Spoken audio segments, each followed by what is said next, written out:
Assalamualaikum warahmatullahi wabarakatuh. Waalaikumsalam warahmatullahi wabarakatuh. Sebelum memulai pelajaran hari ini, mari kita berdoa. Berdoa mulai.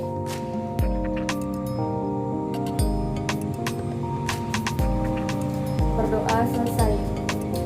Baiklah, materi hari ini saya akan menjelaskan peninggalan sejarah kerajaan Hindu-Buddha dan Islam di Indonesia.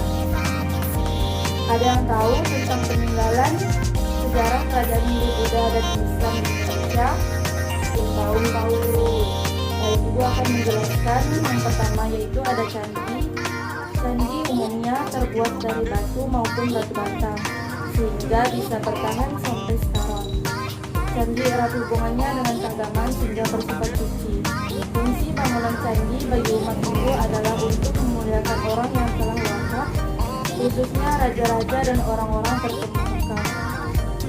Berikut ada contoh candi-candi di Jawa Tengah. Yang pertama, Candi Borobudur yang terletak di Magelang di Mataram juga. Yang kedua ada Candi Mendut berada di Magelang, dan ketiga ada Candi Tawon berada di Magelang juga. Kemudian yang kedua yaitu prasasti. Prasasti disebut juga batu tertulis karena prasasti terbuat dari batu. Prasasti biasanya dibangun untuk mengenang suatu peristiwa penting yang telah terjadi. Dari prasasti inilah kita dapat mengetahui peristiwa-peristiwa yang pernah terjadi pada masa lalu. Kemudian ada contoh prasasti. Yang pertama, prasasti Mulawarman, yaitu ada di Kerajaan Kutai. Yang kedua ada prasasti Kebun Kopi yang berada di Bogor. Yang ketiga ada prasasti Tugu yang berada di Kampung Batu Tugu. Yang ketiga ada arca. Arca atau patung biasanya terdapat dalam sebuah candi. Arca menjadi simbol telah bersatunya raja dengan dewa penistika. Patung dan dewa-dewa agama Hindu diantaranya Dewa Siwa, Dewa Wisnu, dan Dewa Brahma. Ketiga dewa tersebut biasanya disebut Trimurti. Dalam agama Buddha dikenal adanya arca Buddha.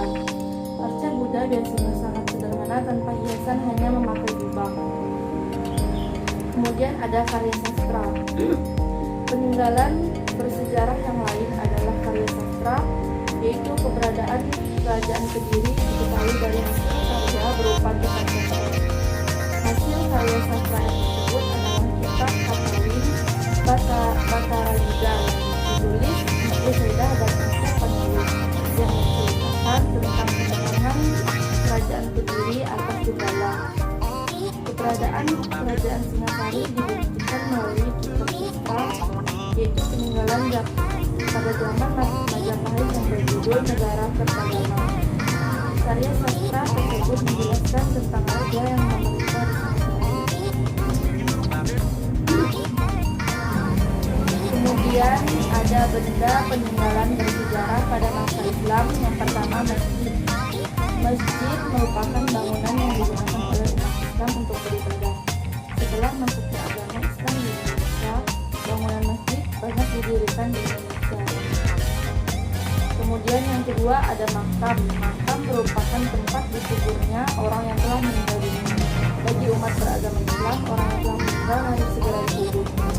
Yang ketiga ada kesenian. Tradisi Islam tidak mengabarkan bentuk manusia atau hewan.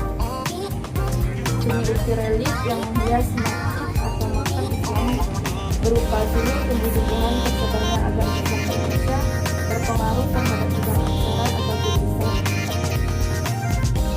Bila anak-anak sekian dari itu, menutupnya ibu akan memberi soal pilihan ganda. Yang pertama, berikut yang bukan karya Sultan Agung adalah A.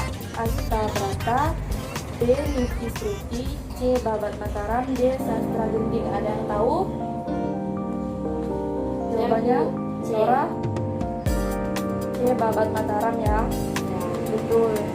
Yang nomor 2, makam raja-raja Mataram Islam terdapat di A. Imogiri, B. Girilaya, C. Giril Bangun, dan D. Wonogiri. Anda apa jawabannya? A. Imogiri ya. Nomor 3,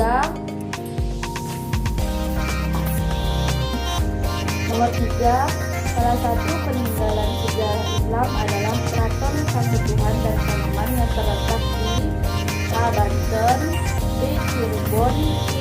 Surakarta, dan D. Yogyakarta. Bu. Nora? B. Cirebon. Cirebon, betul ya. Nomor 4, makam Maulana Malik Ibrahim ada di A. Kudus, Jawa Tengah, B. Gresik, Jawa Timur, C. Boyolali, Jawa Tengah, dan D. Ngawi, Jawa Tengah. Beda? B. Gresik, Jawa Timur ya. Betul. Yang terakhir nomor 5, kitab Bonang yang disusun oleh Sunan Bonang sekarang disimpan di negara A. Mekah, B. Indonesia, C. Malaysia, dan D. Belanda. Kalian tahu? Saya Bu. Apa Nada? D. Belanda. Betul ya, benar semua. Baiklah, untuk menutup materi hari ini sekian. Wassalamualaikum warahmatullahi wabarakatuh. Waalaikumsalam warahmatullahi wabarakatuh.